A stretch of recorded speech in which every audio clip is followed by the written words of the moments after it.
¿Qué pasó realmente en La Moneda la noche del 5 de octubre de 1988? ¿Cuál era el plan de la concertación de los partidos por la democracia si no se reconocía el triunfo del no? A 25 años del histórico plebiscito que terminó con la dictadura militar, el siguiente reportaje de Claudio Farín. Esto es Informe Especial. 5 de octubre, la historia no contada.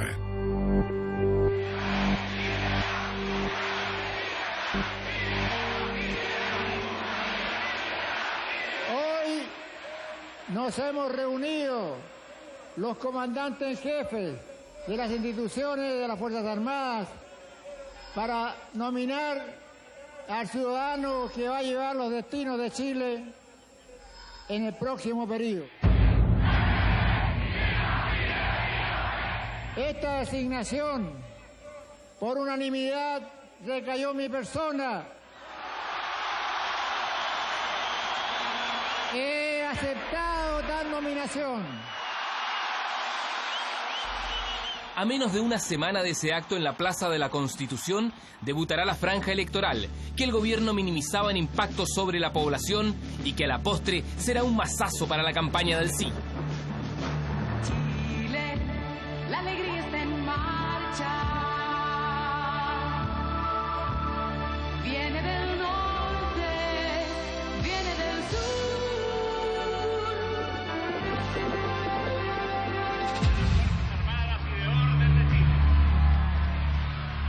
El general está a menos de un mes de su derrota en su penúltima cuenta pública al país. Y ahora, señoras y señores, queda con ustedes el presidente de la República, Augusto Pinochet Ugarte. General Augusto Pinochet Ugarte. Los ciudadanos, muchas gracias por haber concurrido acá. Es un mejor estímulo que recibo en estos momentos antes de entregar la cuenta al país. Muchas gracias.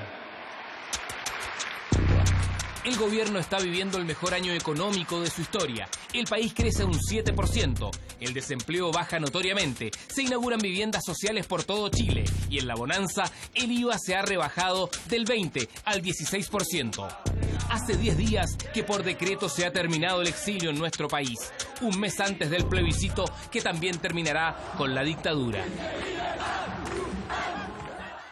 El gobierno dispuso a contar de hoy el término del exilio. El anuncio fue hecho por el presidente de la República aquí en el Palacio de la Moneda. Vuelvo hermoso, vuelvo tierno, vuelvo con mi esperadura, vuelvo con mis armaduras, con mi espada, mi desvelo, mi tajante desconsuelo, mi presagio, mi dulzura, vuelvo con mi amor espeso, vuelvo en alma y vuelvo en hueso a encontrar la patria pura al fin del último beso.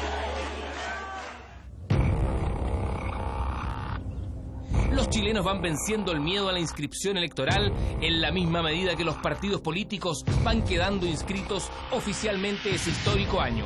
Renovación Nacional en febrero, la Democracia Cristiana y el PPD en mayo, la UDI en octubre. 22.000 mesas dispuestas para recibir a 7.435.913 chilenos. La noche previa al plebiscito, un apagón generalizado siembra las dudas de un proceso que comienza con la vigilia de 12,5 millones de chilenos.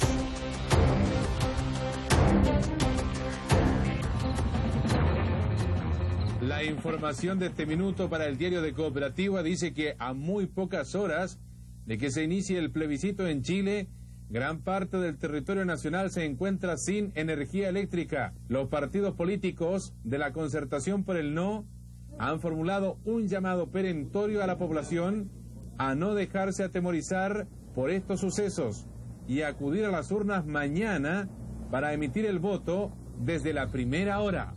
Creo que quienes practican la violencia, de hecho, ayudan a Pinochet. Los líderes opositores pasarán toda la jornada llamando a la calma y a la participación cívica. El gobierno apostando a la polarización de un escenario maniqueísta que al final del día no prosperará. la tropa de humanoides que se desataron por las calles aquí de Cuña Maquena, la Plaza Italia, etcétera, destruyendo y robando todo lo que encontraban. Esa es la gente del no. Así que los que quieran apoyar al no, eso es lo que van a tener en el futuro. Nunca se ha vuelto a ver una participación mayor. Fuera de los recintos de votación, miles de chilenos temen no poder ejercer su voto. En estos momentos el local se encuentra completamente lleno.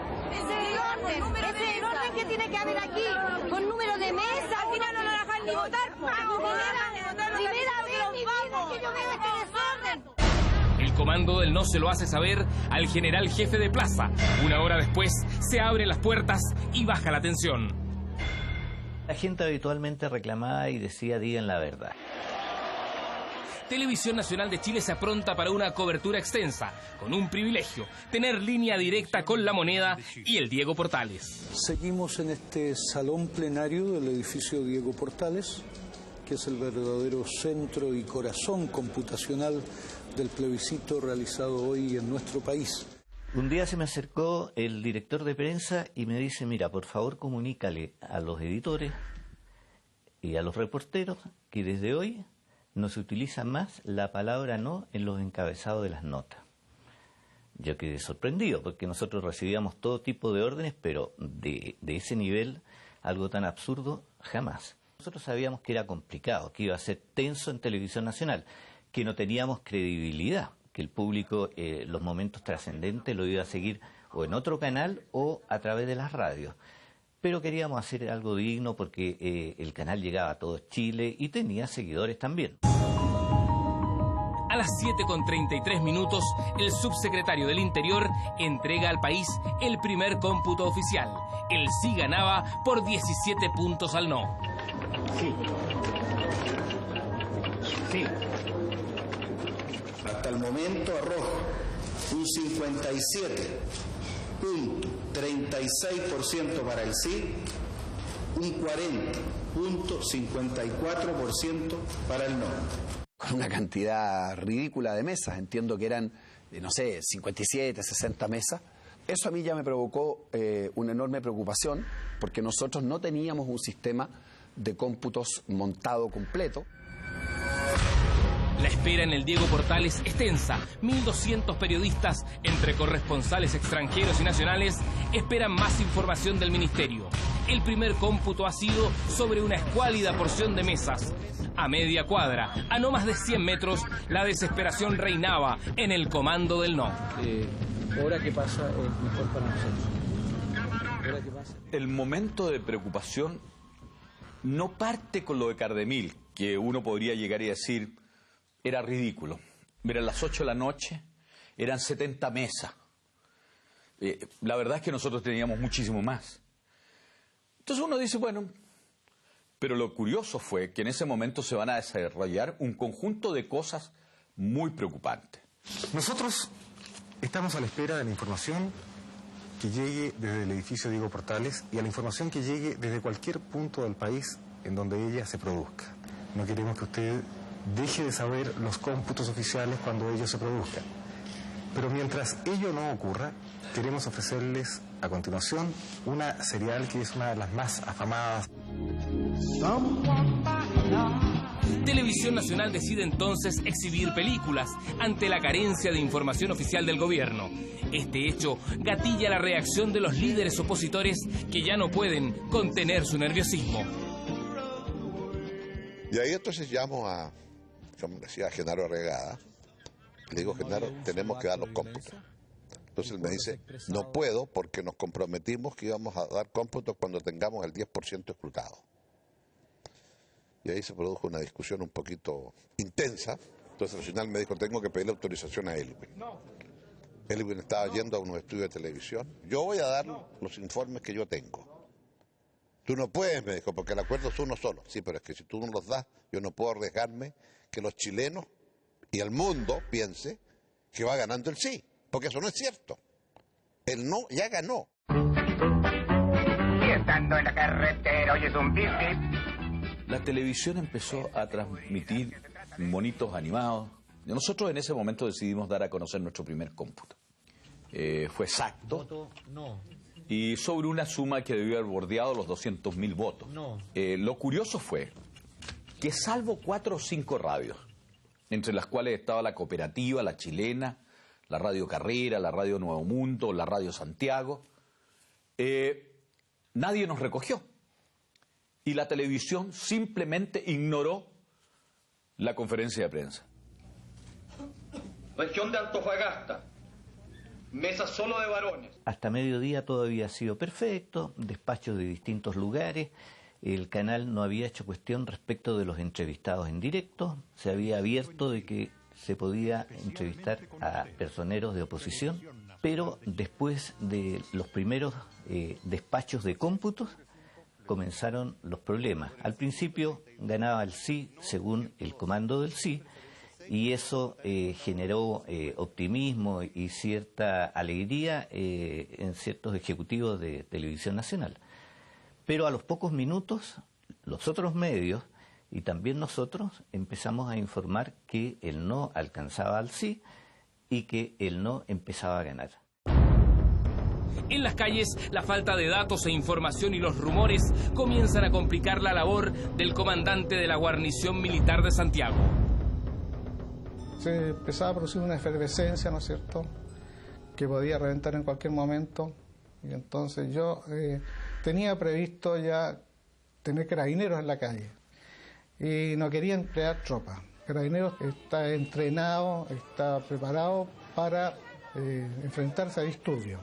La tropa está entrenada para atacar. Entonces es muy diferente el reaccionar de un carabinero, ¿no es cierto?, que tiene medio, escudo, gases lacrimógenos, a la que tiene un militar que está acostumbrado, está entrenado para combatir. Ante un pedazo, pegó un balazo. Bueno, yo esperaba que se hicieran los comunicados, como estaban previstos, se fueron atrasando, pasando las 9, las 10, las 11, hasta las 12 de la noche que dieron el comunicado. ¿A usted se le complicaba la cosa? Se me complicaba. ¿Por qué? Porque la gente a lo mejor estaba pensando, ¿no es cierto?, que le estaban desconociendo el triunfo del no. Y eso podía producir cualquier problema, un estallido, ¿no es cierto?, que a medida que van pasando las horas se va poniendo más complicado para poder reprimirlo. Los temores del general se acrecientan porque a las 8 de la tarde el gobierno sigue dando por ganador al sí, pero Sinque, que recorre los locales de votación, constata una realidad diametralmente opuesta. Nosotros teníamos ya el control de todas las mesas de la región metropolitana. Bueno, nosotros teníamos el control de los recintos electorales y ahí teníamos nosotros ya los cómputos claros y llevamos todas unas planillas en la comandancia de guarnición y ahí estábamos claros que el plebiscito aquí en Santiago por lo menos se había perdido por más de 300.000 votos. ¿Eso era a las 7 de la tarde? Sí, entre 7 y 8 de la tarde. Mientras el general Sinque cumple estrictamente con las instrucciones de un operativo que viene ideando con muchos meses de antelación, en el Palacio de la Moneda, el general Pinochet y sus ministros comienzan a sacar cuentas y proyecciones. Hernán Vigi y Sergio Melnik, calculadora en mano, suman, restan y dividen. Son las 8 de la tarde. Estábamos en una mesa y en una sala. De repente saca una computadora, Melnik, y dice, mire, estamos aquí, allá, falta tanto por votar. Estamos mal. Y estaba por hecho, se lo dijo directamente. Y Pinochet, como te digo, silencioso, dijo, bueno, así son las cosas de la vida, se paró y se retiró. Y después yo no lo vi en un buen rato más. Luego el general Pinochet se encierra en su despacho. El comando del no se apronta a dar un nuevo cómputo con resultados mucho más contundentes. En eso estaban cuando algo los sorprende. Los carabineros que custodiaban el perímetro entre el Diego Portales y la Plaza Italia comienzan a retirarse. Nadie entendía nada. Era tal vez la noche esa, el lugar más peligroso de Santiago. Porque ahí se concentraba un poco más abajo un lugar de recuento de votos que nosotros teníamos, en la esquina con Victorio Subercasó. Después estaba en la esquina de Las Tarrias, con la Alameda del Comando del No. Después al frente, en el edificio de Diego Portales, estaban todos los periodistas extranjeros que acudían a las oficinas de cómputo del gobierno. Y estaba, por decirlo de alguna manera, estaba ahí el comando del sí. Y en ese lugar de repente desaparecieron totalmente los carabineros, lo que me pareció una irresponsabilidad, una provocación, pero sobre todo nos pareció que era un cuadro muy preocupante.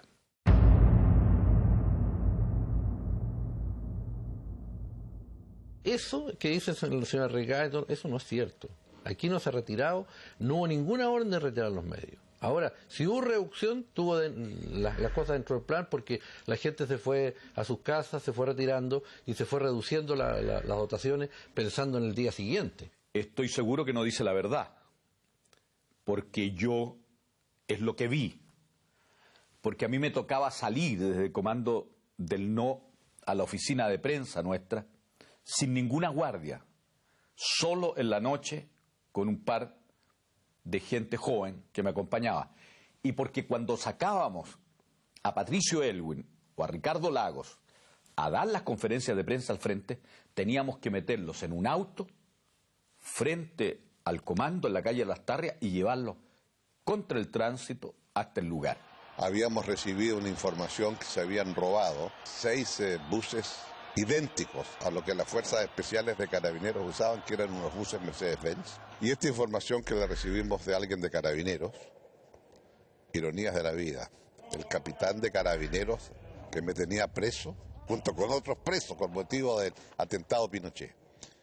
Y él pidió hablar conmigo, en fin, hicimos un contacto muy reservado, en vista de lo cual decidimos con Elwin ir a hablar e informarle a los miembros de la Junta, Fernando Matei y el general Estangue.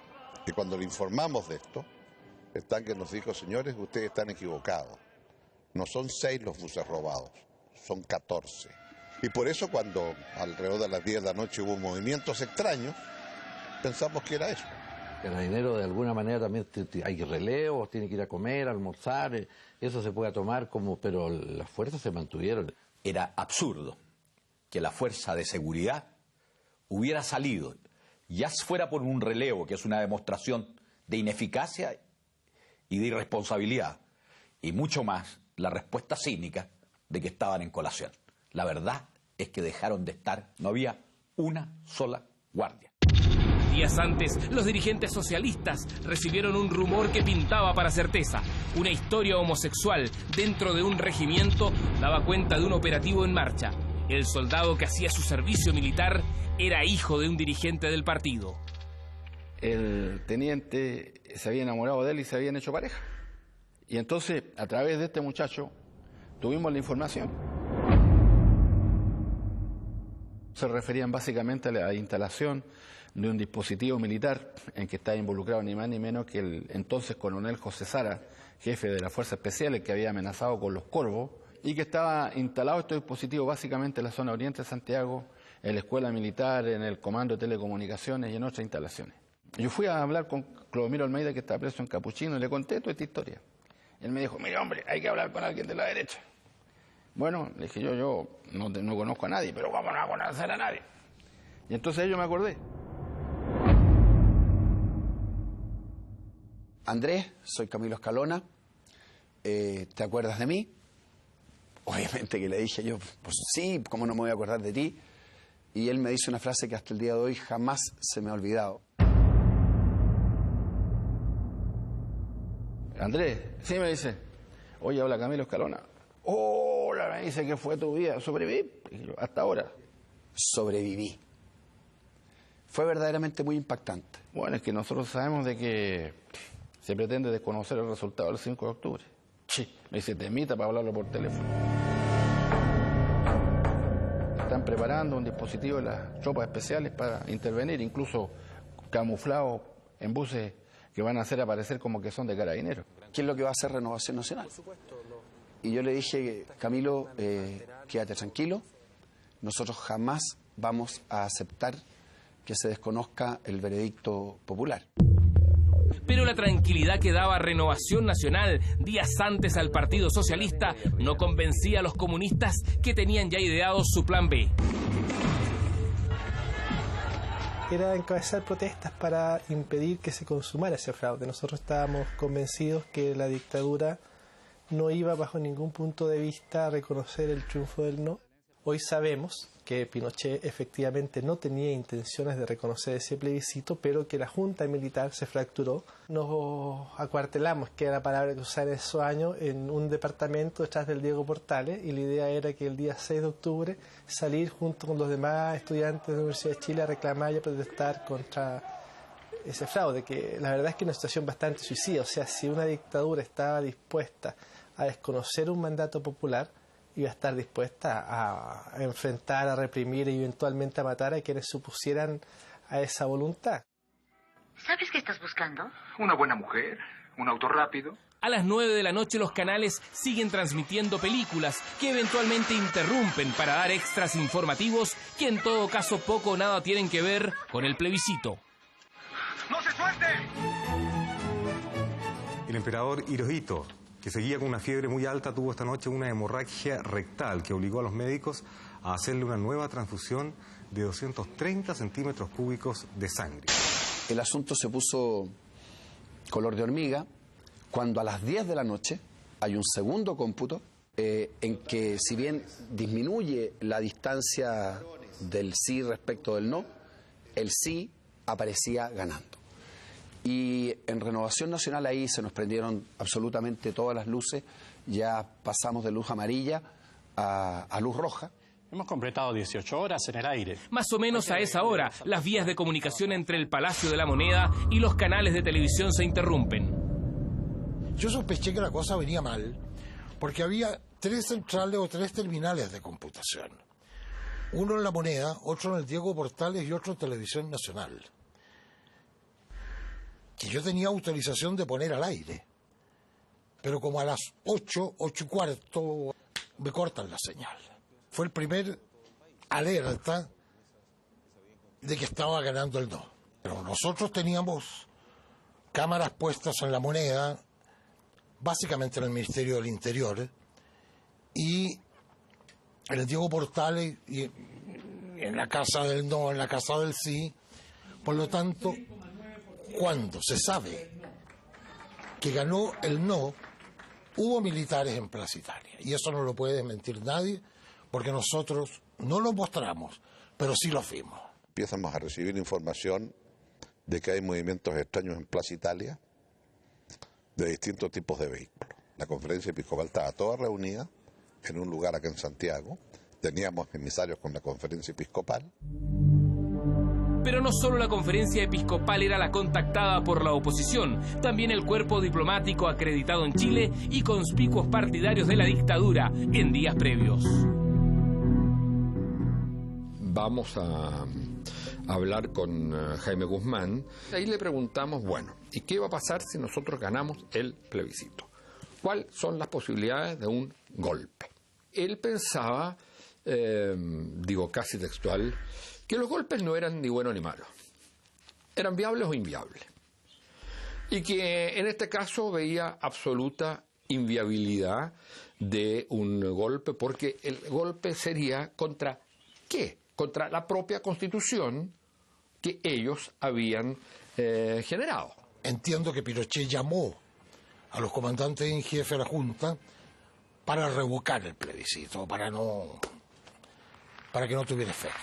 Y vi cuando entraron doña Lucía con su hija mayor y lo recriminaron. Eso lo alcancé a ver. Se metieron al Ministerio del Interior, donde Sergio Fernández, yo tenía una cámara, o sea, algo alcancé a escuchar, pero no me dejaron sacar al aire, sacaron al camarógrafo, pero los gritos eran grandes. Una gritadera espantosa. Seguramente hubo carterazos. ¿A quién? A Fernández. Desapareció el director del canal, el director de prensa, el jefe de prensa, no había nadie. Entonces tuvimos que seguir nosotros, como producción, improvisando y utilizando algunas cosas que no habían sido emitidas y que habíamos preparado para antes del momento que la responsabilidad la asumió la prensa. Vamos ahora a la Casa Regional del CIA, aquí en Santiago, y está Jorge Abuadba. Adelante, Jorge. Gracias, Darío. Buenas noches. Cuando son ya pasadas la medianoche, exactamente las 0 horas con 10 minutos, va a dar a conocer nuevos cómputos reunidos por su entidad. La casa del sí cerró, la del no también, se fueron todos al edificio Diego Portales a esperar los cómputos no los daban nunca y no teníamos a quién poner. Me acuerdo que estaba transmitiendo por horas ya Juan Guillermo Vivados, tenía que entrar César Antonio Santi, no entraba nunca, finalmente no entró, estando en el canal, y esto era un caos. Trabajando para usted en este día 5 de octubre de 1988. Lo mandé a buscar varias veces. Y vine a prensa, no había nadie en prensa. El director ejecutivo, que era un coronel de ejército, Carlos Krum, decide tomar el control de la transmisión. Y ahí nosotros en prensa perdimos absolutamente el poder de decisión. Subió a la sala de dirección, toma el control y dice, ahora vamos a ir al comando del sí. El periodista que está allá le informa que no hay nuevas informaciones que tenía el cómputo anterior. Le exige volver a repetirlo. Y a continuación restringe hacer despachos desde los lugares de votación donde se estaban ya leyendo los cómputos en voz alta. Y a los pocos minutos pide que de nuevo se vaya al comando del sí, donde tampoco había más información. Y producto de eso, nosotros los que estábamos dirigiendo esto nos dimos cuenta que la cosa se venía muy difícil y optamos por retirarnos silenciosamente y dejamos al coronel Krum absolutamente que haga lo que él estime conveniente, porque él era un hombre muy enérgico y ejercía autoridad militar en el canal. Televisión Nacional a esa hora poco o nada tenía que hacer. Se debatía entre seguir rellenando o cortar las transmisiones. Caminando hacia el estudio dije, ¿por qué no cierro la transmisión? Y nos vamos todos. Yo ya me había ido al canal además. Y entendí que Televisión Nacional de Chile llegaba a todo el país y la gente tenía derecho a conocer el cómputo final. Por señal interna se siguen recibiendo imágenes de lo que está ocurriendo en el Palacio, pero nada se puede transmitir. En la escuela militar el general Ballerino, con 5.000 hombres acuartelados, encabeza la agrupación de militares más grande que se recuerda en la historia. 2 batallones blindados, estaban todos los vehículos de MOWAT de personal, estaba la escuela de infantería completa, la escuela de paracaidistas completa, la escuela de comandos completa, batallón de la escuela de infantería. Claro, pues es la agrupación más grande que se ha formado en Chile. Y la misión que yo recibí fue impedir que no se pudieran efectuar el plebiscito del sí y el no. Y por lo tanto, toda otra versión es absolutamente falsa. El general Ballerino hace el alcance porque, según versiones del comando del no, en la desesperación de su derrota, el oficialismo comienza a idear un autogolpe. Algunos ministros estarían detrás de la idea. Claro, que me decían que yo ya había llamado a Lucho Cordero y Lucho Cordero para sacar a la huesta del sí, entonces la huesta del sí se unían con la huesta del no y chocaban y había estado sitios. Yo digo, eso es impensable, yo nunca llamé a Lucho Cordero y además Lucho Cordero no sé qué es lo que habría podido haber hecho. Nosotros, yo la verdad que teníamos un movimiento poblacional muy fuerte, había una adhesión muy fuerte, pero estuvo muy lejos de que yo hubiera llamado a esa cuestión. Realmente me llega a dar risa, o sea, mentira, no es verdad. El gobierno se paraliza y hay un periodo de 4 o 5 horas en que se detienen los cómputos, los dirigentes están todos encerrados, conversando qué hacer, peleados entre ellos y de repente alguien gana. Yo creo que el general Pinochet, como comandante y jefe del ejército, debe haber estado tranquilo con que sus tropas estaban acuarteladas, que el número era lo suficiente como para poder enfrentar cualquier intento, ¿no es cierto?, de subvertir el orden público.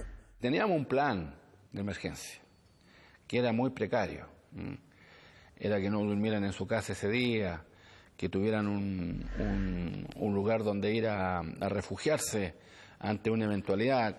como el desconocimiento del resultado, que iba a ser unas circunstancias terribles, de estar en condiciones de concurrir a una casa que no fuera su casa habitual, para que no se produjera nuevamente una estampida, digamos, un desorden, un caos como el que se generó en las fuerzas populares y democráticas el aciago 11 de septiembre del año 73. ¿El asilo era una alternativa? Yo creo que había personas que lo pensaban. No descarto la posibilidad que pueden haber existido algunos escenarios post-plebiscito que pueden haberse estudiado a nivel no político. El sector civil del gobierno no tenía conocimiento. Y yo te diría que al final del día el sector civil de gobierno, al momento de que hubiera existido claramente una posibilidad de esa naturaleza, no habría estado en el gobierno. A esa hora la desesperación y la incredulidad comienzan a cundir también en el oficialismo. Renovación Nacional se contacta con el Ministerio del Interior. Del otro lado de la línea, la respuesta es temeraria e insólita. Carlos Goñi anuncia un nuevo cómputo más consolidado, pero a favor de Pinochet. Son más de las 11 de la noche. Entonces él me dice: Andrés, quédate tranquilo, en pocos minutos más va a hablar Alberto Cardemil, porque nosotros tenemos un cómputo en que con 1 millón de votos gana el sí. Yo le dije: mira, eso es una locura, lo que ustedes están haciendo es una irresponsabilidad, y te advierto que nosotros no lo vamos a aceptar. Si ustedes hacen eso, nosotros vamos a hacer ver que se está falseando el resultado del plebiscito. A esa misma hora, en la concertación, se vivía otro conflicto. El triunfo era certero, pero ¿cómo se evidenciaba? Que lo que decías, bueno, si ganamos, salimos a las calles para defender la victoria. El problema era que si se quería defender la victoria, eso iba a ser usado como pretexto para un baño de sangre y una represión. Ya lo estaba anunciando Pinochet cuando decía que había por ahí enmascarados armados. Entonces, la idea fundamental es, se gana y se celebra en las casas. La aparición del general Pinochet en televisión, bien avanzada la noche para advertir peligros en el proceso electoral, genera alarma en la oposición. Hay algunas personas que han visto grupos de gente con pasamontañas y con armas, por eso.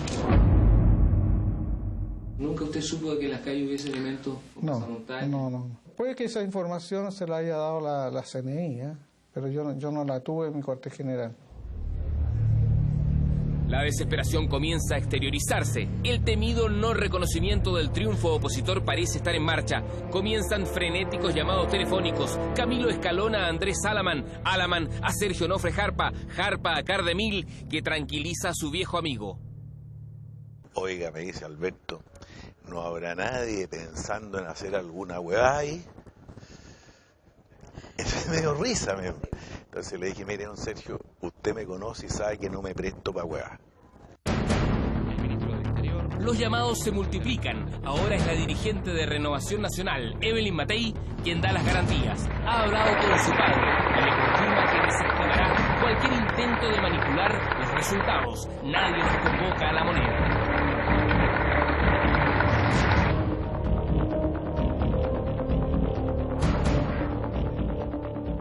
Y es grave a nosotros los militares atribuirnos la intención de fraude. Realmente nosotros hemos jurado solemnemente cumplir y respetar, y hemos cumplido, tal como decía, cada uno de los pasos. Nosotros teníamos una idea de finales abiertos para esa jornada. El atraso de los propios datos que se generaban en el Ministerio del Interior fueron simplemente una manipulación de el tiempo por parte del subsecretario del Interior. Se podía desarrollar una situación de desobediencia civil donde el propio gobierno quedaba sin itinerario y tenía que dar un golpe sobre la base de un fraude electoral, un nuevo golpe dentro de las Fuerzas Armadas, como fue el descabezamiento cuando modificaron el Estado Mayor de la Fuerza Aérea, y además como fue antes con los asesinatos de Bonilla y el general Lutz. El presidente el plebiscito lo perdió, se sentó. Le voy a pedir que espere a una reunión de la Junta, porque mis electores son los comandantes en jefe. Esperé tensamente, tenía el chofer con el auto de un auto Chevrolet Café que tenía andando, y yo con la carpeta debajo del brazo, esperando en la Puerta de la Moneda que terminara esa reunión de los comandantes en jefe. Estaba preocupado, porque a mí me habría gustado que todo este proceso hubiera sido mucho antes, obviamente. Pero las cosas son como son, no como uno quiere que sean. En el Palacio de la Moneda, Ricardo Coya nos espera y esta es su información. Gracias, Darío. Para señalar de que hace algunos minutos ingresaron a la sede del gobierno los integrantes de la Junta de Gobierno.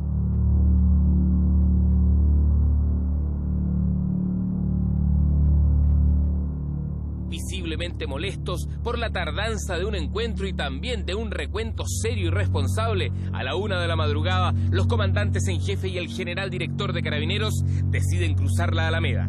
Desde el edificio de las Fuerzas Armadas al Palacio de Gobierno. Hasta esa hora nadie les ha informado nada. Van al despacho presidencial, pero antes de encontrarse con Pinochet, el general Matei reconoce el triunfo del no.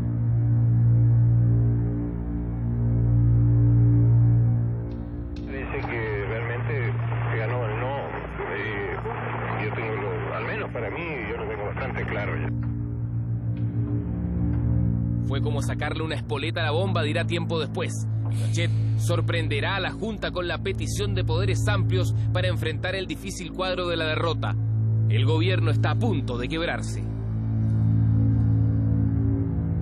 Fue una entrevista sumamente áspera y al final entonces dijo el general textualmente: muy bien, entonces firmemos el acta. Y el almirante preguntó: ¿qué acta? Bueno, el acta de esta reunión. ¿Cómo iba a firmar un acta de una reunión que estábamos recién haciendo? Y traen el acta y era este decreto. Y entonces ahí sí que cuando lo vi yo tiré al suelo y dije: ¿qué se han imaginado? ¿Quisieron engañarlo haciendo creer? No digo nomás, fue así. Hechos. No digo que pretendan. Ahora, la respuesta es: ahora sabemos por qué no querían que fuéramos antes a la Moneda. Porque el almirante y yo todos queríamos ir antes. No estaba listo el papel todavía.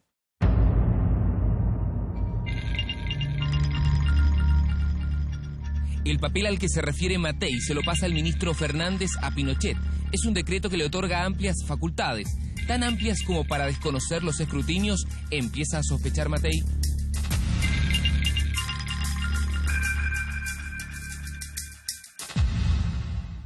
General, cuando usted se niega a firmar esa acta, ¿lo recriminan? No. ¿Lo llaman traidor? No. ¿Busca ayuda? No, es que nadie la firmó. No fui el único. ¿Pero usted fue el que más decididamente se opuso, el primero que No, yo fui el primero que lo vio nomás. Querían salir a la calle, con las tropas. Y yo me paré con ninguna circunstancia. ¿El general Pinochet? Sí, con ninguna circunstancia. ¿Y salir a las calles? ¿Por qué, general? No sé. Entonces él dijo: ¿y usted y la Marina? Tampoco, el almirante. Entonces, y él dijo: hoy día hemos perdido, pero derechamente, y si no, habríamos perdido igual, pero sería con oprobio. Palabra del almirante, yo no uso la palabra oprobio, pero suena todavía en mi... por ningún motivo. Y en Estaña tampoco.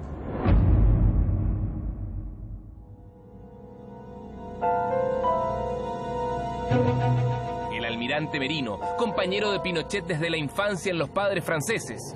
El único que lo acompaña en la Junta de Gobierno desde el golpe del 73. El que de hecho le dio el ultimátum para que se sumara al derrocamiento de Allende. El único que lo tutea. Decide en esa noche de angustia contenerlo en vez de apoyarlo. A las 11 de la mañana llegó el almirante en retiro José Toribio Merino, con quien sostuvo un informal y festivo diálogo. Pura vitamina. Vitamina C.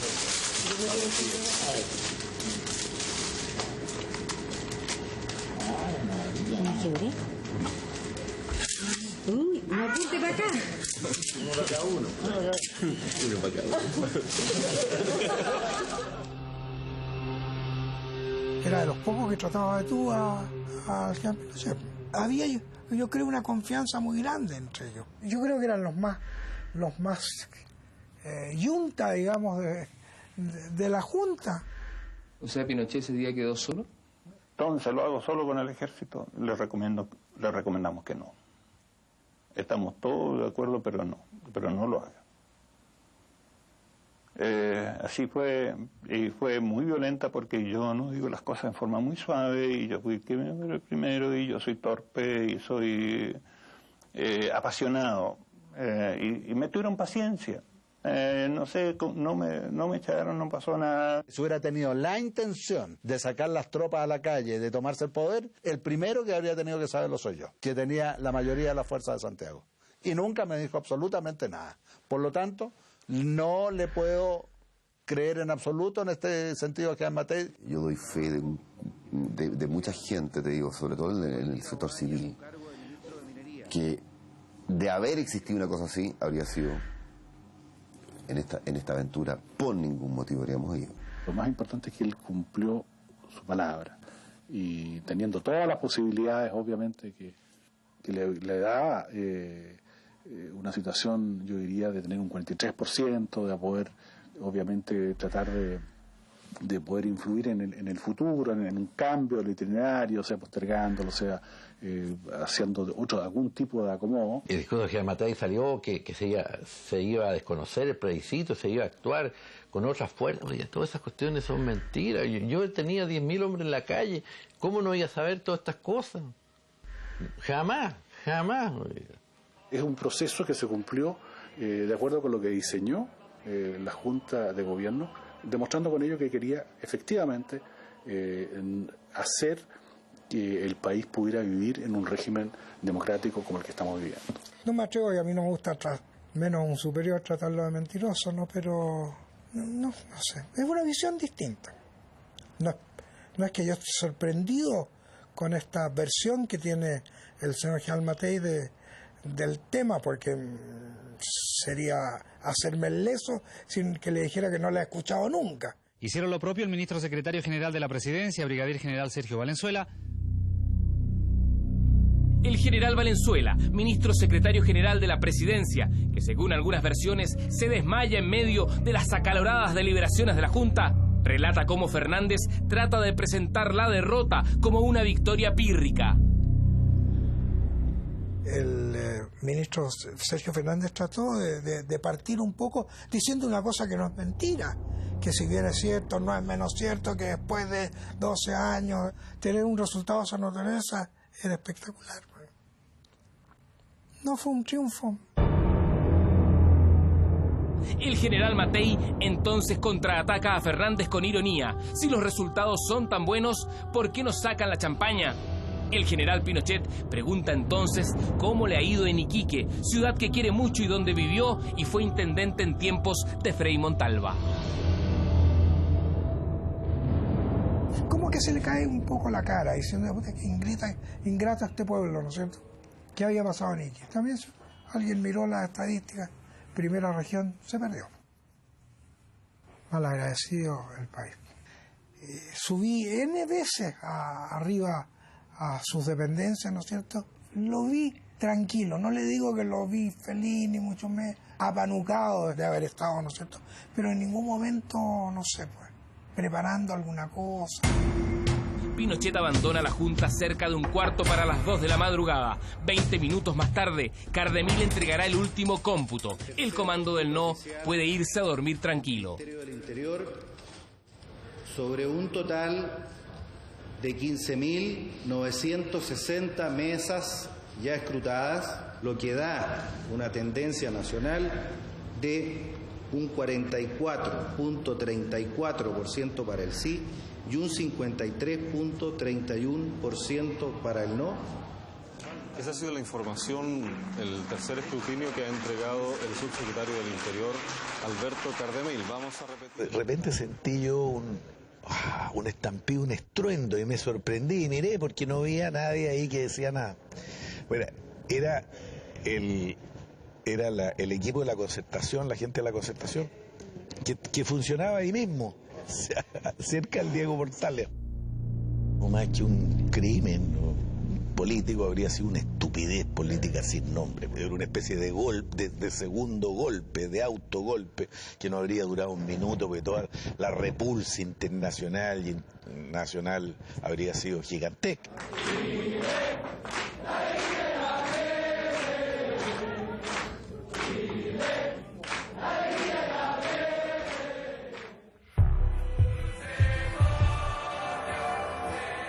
No es llegar y tomar unas... Tiene que ser un hombre dispuesto a todo, ¿no es cierto? Porque con toda legitimidad el pueblo hubiera reclamado su triunfo, era su triunfo. Y ahí sí que usted tiene al pueblo en la calle y todo lo más. Y esta gente no era muy tranquila. Habría sido una muy mala partida para una continuación del gobierno militar. Una muy mala, es partir de muy mala manera, creo.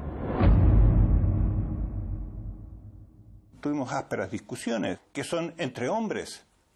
Somos soldados, no somos marionetas. Yo nunca fui una marioneta de nadie. Nosotros estuvimos un año más juntos, trabajando. Si el plebiscito no terminó, después seguimos. También, muchas veces de acuerdo, muchas veces lo apoyé, muchas veces estuvimos de acuerdo.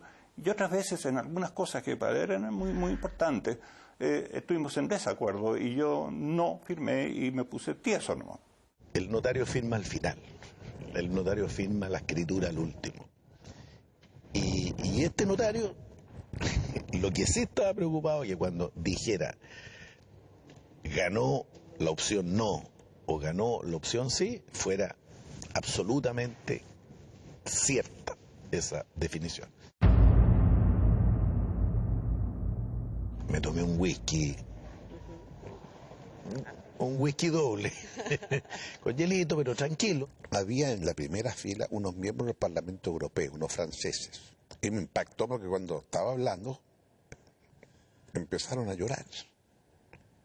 Entonces, raro, ¿no? Entonces, bueno, terminé de hablar, me acerqué y me dijeron, no llorábamos desde que De Gaulle entró a París. Me acuerdo que en algún momento, algún colega tuyo de ese momento le dije, esta es la mejor noche de mi vida. Me dijo, pero señor, me dijo, probablemente algún día usted puede llegar a ser presidente. No va a ser igual, le dije.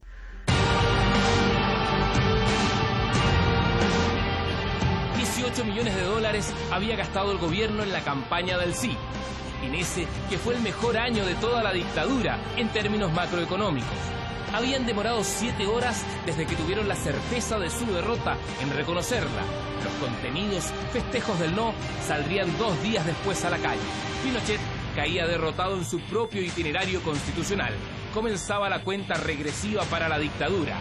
En 1 año y 5 meses más, Chile volvería a la democracia.